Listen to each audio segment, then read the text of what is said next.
The truth about Meghan and Harry's children has been revealed. Meghan will never be prettier than Katherine. Katherine always remains clean and innocent. That's the main story today. To tell you the truth, there must be something that just doesn't make sense to me.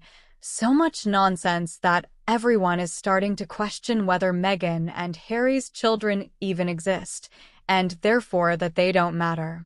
I think that's what's flowing out of this pipe. Whatever the definition, there's plenty of evidence to suggest they're not real. Hello, viewers. Welcome to Royal Revelations. Please don't forget to subscribe and click the notifications bell so you will get any news about the British royal family. There's only one really good movie featuring Meghan Markle with knee-length moon bumps. And there is one statement that Kensington Palace later released. Meghan and Harry started screaming and moaning about the amount of power of attorney we used, and they apologized for it in a different way. There were a few hand-drawn family photos and then the Queen on their anniversary. There is a story that the Queen came to Buckingham Palace and, of course, went out with Meghan and Harry's children. It was a fairy tale, but it turns out that the Queen was very reluctant to go out on the balcony. Of course, Charles was ready to stop nagging her, so she thought it was okay.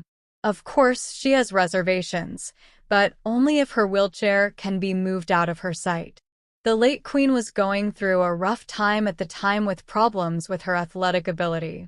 I mean, it must have hurt a little.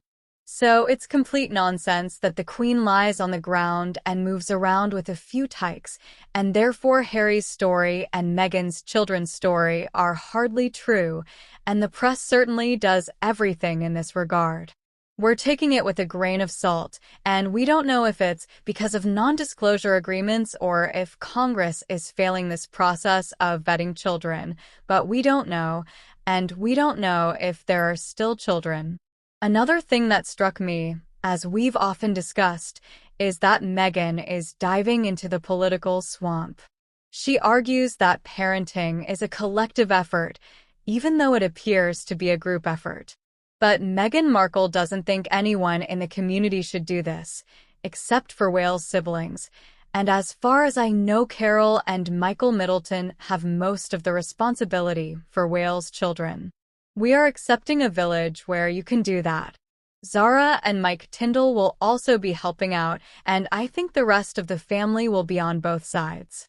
A nanny is great if you can afford it, but children still need a familiar face from their family, especially in times of crisis. Well, Princess, she has to take on more than her fair share of the royal family. It's important that William and Katherine realize that they need a family on top of all the hard work she usually does, but Harry and Meghan don't realize. In ETO, Harry and Meghan are actually estranged from their families and old friends. So, where exactly is this village she's talking about, and who is helping her raise her children? The problem is that the children are mentioned in all the other articles and stories about Harry and Meghan, including all the explanations created by the pixels in these photos, and they may just be fiction. Yes, you become increasingly skeptical. However, in this interview with Oprah Winfrey, Meghan was convinced that they were entitled to those titles too. The media doesn't claim to have the right to fact-check, but we all know it's impossible to create a Hollywood fairy tale with a happy ending that focuses on the Sussexes. I don't see what's going on because they're trying to merge two series or one or the other and getting rid of Mickey. So basically William and Katherine and their families are suffering this kind of harassment. And the news media went after our innocent children on vacation with doctored photos of women on vacation. Because that's what the whole nation thought, and the woman was absent. So she ended up feeling like they were coming and she had to announce herself. And even though it was public that she wasn't coming back, she also had major abdominal surgery, so I had to work until after Easter. So why can't Harry and Meghan say anything? Although we know exactly where the children are, it is a complete mystery, and the truth will never be revealed to the public. Because if we don't have the right to know, we're not important enough to know what actually happened or what's going on. Why is this so difficult? For Harry and Meghan, that's how this kind of hesitation usually ends up aggravating, because that's where the dice and conspiracy theories roll. So why are we hounding Katherine and William over this photoshopped image without a woman? We know they've had major surgery. Has the press, the public, or both made it clear that Harry and Meghan can never be expected to do the right thing as parents in the future or at any point in their lives? I mean, we don't expect anything from Harry and Meghan, especially when it comes to honesty, even though they had 5 other kids that no one has ever really seen. I think we should accept that there is one set of rules for aristocrats, and former royals have more lax rules or absentee rules, to say the least.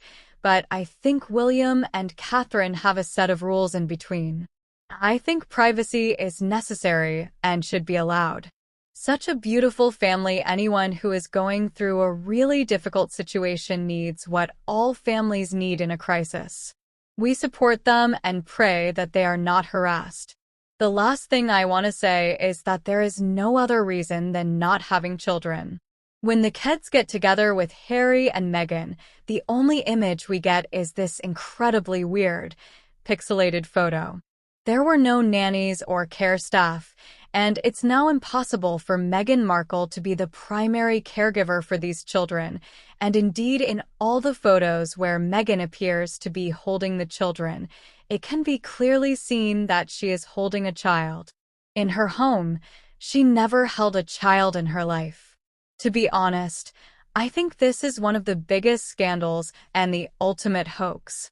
I don't know what they plan on doing, but they're probably just bragging about how they gave the title to the royal family. For the fake kids, though, at some point something happens and then everything comes out, or at least that's what I wanted. The truth always comes out, and Harry and Meghan are sloppy people too. That is, no one can hide behind a mask for long. I knew all along whether they would eventually have a child. It was how they played with each other, how they dressed, or what they fused with each other. It just depends on, but they didn't say a single word about pregnancy. Meghan never told the media about her own appetite, and she never said a word about her morning sickness. I mean, Meghan was feeling sorry for herself the whole time, but she definitely would have found out over time that she too was suffering from excruciating nausea the whole time, just like Diana. By the way, this is another pattern, and this detail with her children is another detail that Meghan can't talk about that normal parents with young children might do. This behavior is simply abhorrent, and why on earth do some people do it all the time? Are you ready to accept all their lies and unpleasant behavior yet? How can anyone support a couple, Harry and Meghan, who call themselves humanitarians but have done nothing good for humanity? So, just like Harry, these two have a lot to be thankful for in the world. Have you talked to the people who work at your beloved charity African Park?